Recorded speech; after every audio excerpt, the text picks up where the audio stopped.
किसी ने एक बड़ा सुंदर प्रश्न पूछा है कि अगर परमात्मा से मुलाकात हो जाए तो हमें क्या मांगना चाहिए ताकि हमारे जीवन में परम आनंद की कमी न हो।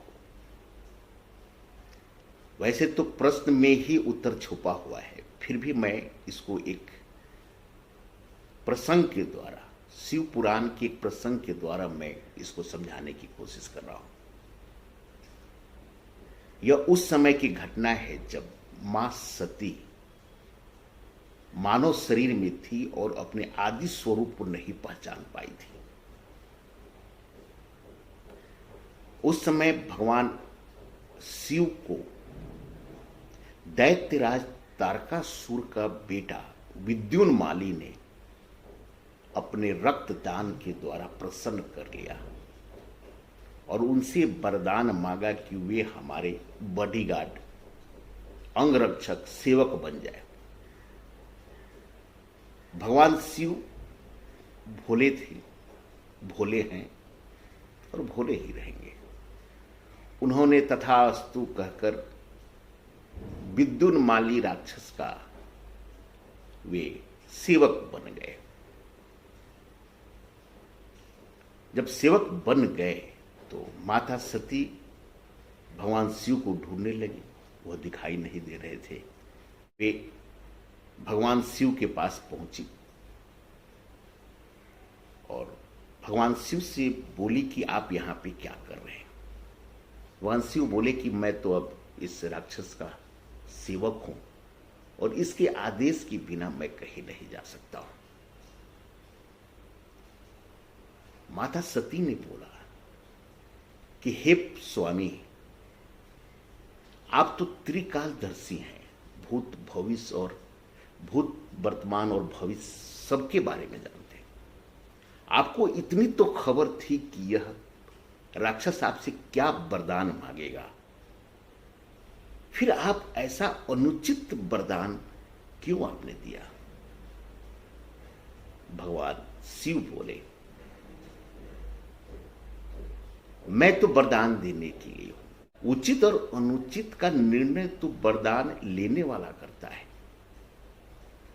जब में हम प्रसन्न होते हैं तो जो कुछ भी कोई वरदान मांगता है हम देने के लिए बाध्य हैं, क्योंकि उसकी तप इतनी हो जाती है तभी हम वरदान देते हैं।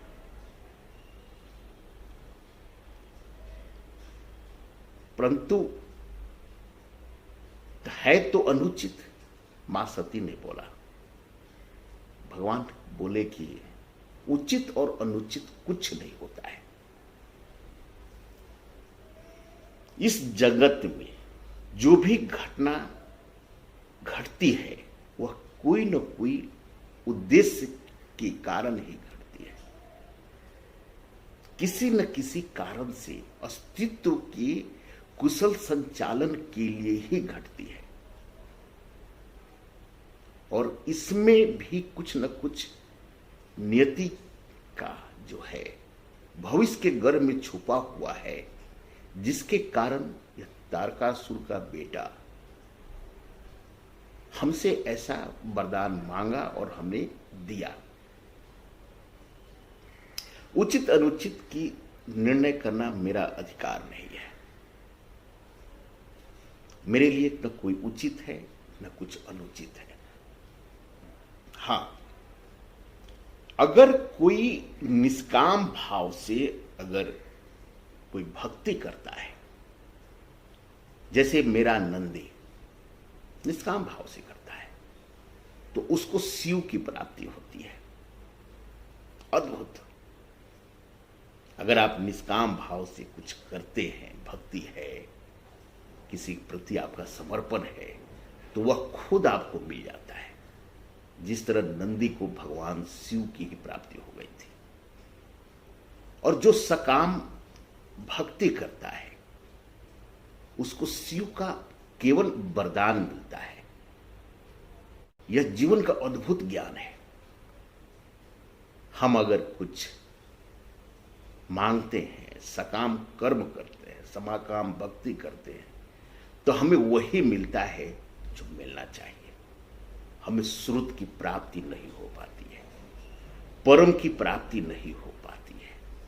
शिव का वरदान तो मिल जाएगा, लेकिन शिव नहीं मिलेंगे। और जब तक शिव नहीं मिलेंगे तब तक इस परम के आनंद की आप अनुभूति कर कैसे सकते हैं। हम वरदान में क्या मांग सकते हैं? शिव को हम सेवक बना सकते हैं, पर शिव को, भगवान शिव को हम प्राप्त नहीं कर सकते हैं। और एक सेवक से हमें सेवक का ही आनंद मिलेगा। और जब परम रूप, जो परम परिपिता परमेश्वर, जब शिव, भगवान शिव को प्राप्त करेंगे तो परम का ही आनंद मिलेगा, परम का ही आनंद मिलेगा। यहाँ पे निष्काम और सकाम भक्ति की बात की गई है। जो निष्काम और सकाम कर्म है, निष्काम सकाम भक्ति भी है।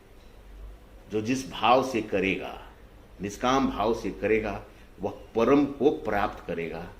परम को प्राप्त करते ही परम की अनुभूति को करते रहेगा, करते रहेगा। इसलिए जब परमात्मा से कुछ मांगना हो तो कुछ न मांगे, भक्ति में कोई काम की, निष्काम भाव से भक्ति करें, आपको खुद परम और पूरी परमात्मा की सारी सृष्टि आपको प्राप्त हो जाएगी और आप परम आनंद में चले जाएंगे, परम आनंद में चले